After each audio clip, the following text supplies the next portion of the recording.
what actually happens when a person works when you stick your hands in soil and you work with it? Well, it's known that you get a high.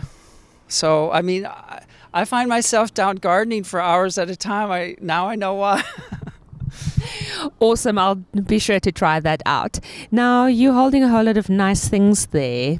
Can you just talk us through some of these and what they are used for? Well, look, the nice thing about most of these is that they're very easy to grow. Mints are almost, they'll take over an entire bed. So this is the indigenous mint. A nasturtium, again, will take over an entire area. So why doesn't everyone grow nasturtiums instead of grass? A nasturtium, that'll cure a cold. If you eat these leaves, they're a little bit hot. And then rosemary, you can't cook without it, okay? Definitely. Lavender, fantastic. What I've been doing with lavender is blending it up and throwing it in the bathtub, and so we're bathing and boy, do we get tired. That's the real interesting part. What we're doing with fennel now is we're taking our reverse osmosis water and we're soaking it in, and it makes it taste fantastic.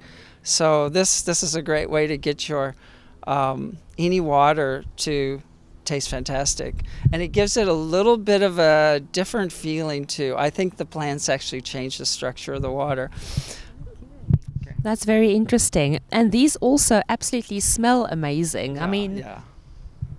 You guys need to smell that. That is so amazing. I can see or smell rather how your fennel can actually make your water taste absolutely divine because it smells so beautiful.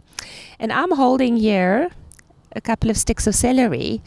Are these also easy to grow? Very well. They were hard my first few years, especially during our drought. But now this year I'm getting what looks like store-bought celery, so it's fantastic. On my mineral-rich soil, it's a fantastic news.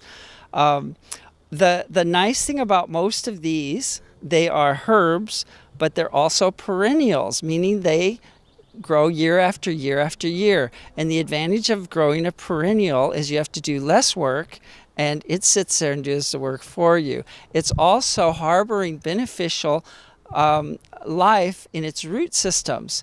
So that beneficial life has a place to go year after year rather than being tilled. So that's the disadvantage of the modern agriculture, is they're killing that life in the soil where these perennials are harboring the beneficial bacteria. That is definitely my type of plant and my type of gardening. Less work, more good stuff. There you go.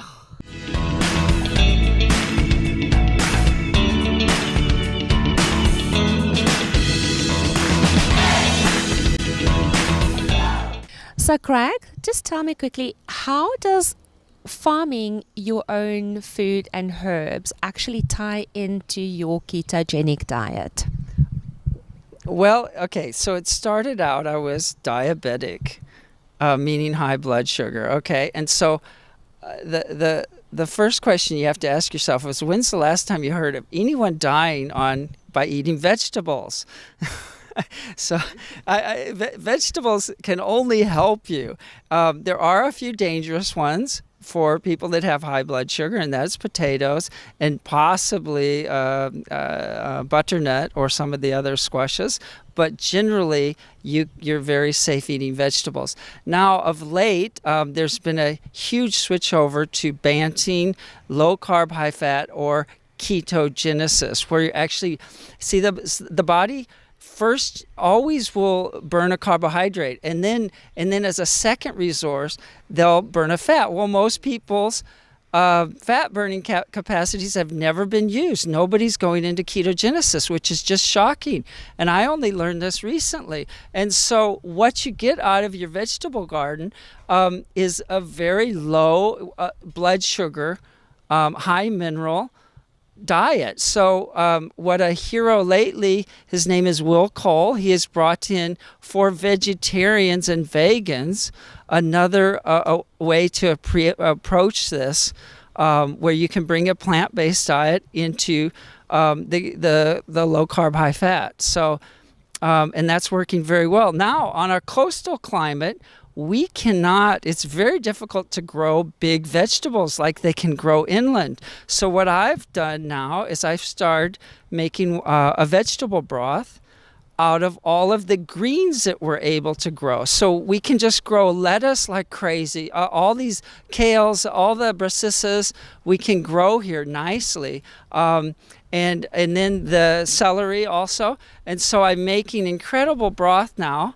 I might add a sweet potato or two to get it to taste a little better, but still it's a fantastic high mineral broth, and it has transformed my health. So I'll be featuring that on our workshop on Sunday also. So, okay. That is absolutely awesome. So there you have it, guys. You can actually do a plant-based ketogenic diet. It doesn't just have to involve meat and bones and fats.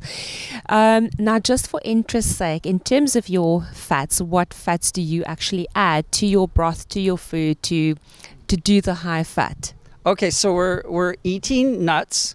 Generally, for breakfast, we'll have nuts, and we always soak them first. Soak your nuts. And then on the other fats that we incorporate, a lot of butter, a lot because we're vegetarian, and quite a bit of a very high-quality coconut oil and a macadamia nut oil. And then, of course, olive oil. So and then we eat tons of avocados. So we're getting just lots of fat in our diet. That's absolutely fabulous. Now, I'm fascinated. You say soak your nuts. Why would that be? Well, plants all have defense mechanisms. That's what they're out there doing. They're surviving the elements. So nuts also have they have chemicals in them that inhibit digestion. And so when you soak a nut overnight, or you have to soak them like 4 to 8 hours, it disables the inhibitor that may cause problems in your tummy. Okay. Absolutely awesome. And now, besides the fact that you have basically cured your diabetes just by following the keto diet and by eating fresh, whole, nutrient-dense foods, has there been other health effects, health benefits that you've personally experienced from eating out of your own pharmacy? I would say number one is peace of mind. I mean, imagine if you could calculate driving to the grocery store instead of harvesting that. So, look, we buy a lot of our foods in bulk anyway from national distributors, but nonetheless, we go to the grocery store not very often. And yes, we go to fruit and veg, but it's less and less and less, which is just fantastic. So there's a lot of peace of mind. There's the idea that we're saving, we're doing it ourselves, we're empowered, and we're transforming. I love the idea that we're transforming our own waste into food. So we take our kitchen waste and we put it right back into our garden. That's just absolutely awesome. Absolutely. And for that, I definitely commend you. And also, I suppose the peace of mind comes from the fact that you actually know what you're putting on your plate, right? Oh, yeah, exactly. That's the... and I think the other portion of it is having a surroundings for my boys to learn and grow into. Very true. And we saw how passionate they are about the garden as well. Do they help you quite often? Oh, yeah. They're always planting and they're always picking things too early, but that's okay. That's part of it. Absolutely, because boys will be boys. Krag, thank you so much for chatting with us. This is absolutely fascinating. I'm yet to attend one of your workshops, but I will get there one day. Thank you so much. You're welcome. And anyone in the PE area, look us up. Otherwise, join our Facebook group, and hopefully we can help you and you can help others. I have a hashtag. It's called Sow It Forward. So anything you've gained, please share it with others you know.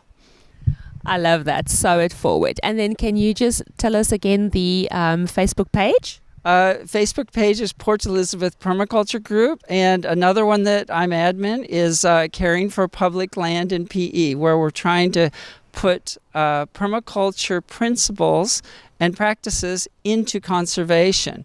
So we're actually trying to jack up the conservation and improve its efficiency. So that is absolutely fantastic. Well done on the work that you're doing, and I know I will be sending you more people for your workshops. So folks, there you have it. Plant your own veggies. Krag, it was lovely spending the day with you in your beautiful garden, and I'm inspired. I hope you guys are inspired, and catch us next time right here, same time, same place on Go Well with Sharon.